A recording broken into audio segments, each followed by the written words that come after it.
తిరుమలకు మనందరము వెళ్తూ ఉంటాం, కానీ స్వామివారిని చూస్తూ గోవింద గోవింద అని ఎందుకంటారో మీకు తెలుసా?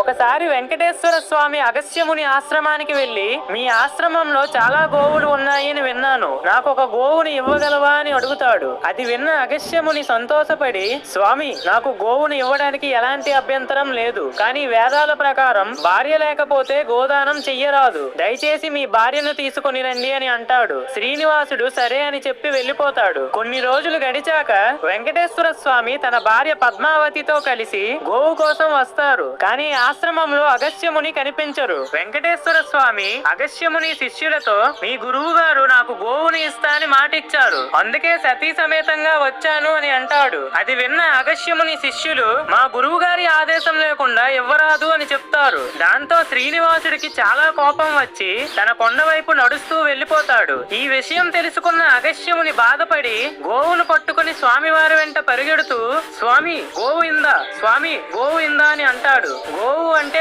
ఆవు అని అర్థం, ఇందా అంటే తీసుకో అని అర్థం. అప్పటి నుండి గోవిందా గోవిందా అని మొదలు పెట్టారు. ఫ్రెండ్స్, గోవిందా గోవిందా అని కామెంట్ చేయండి.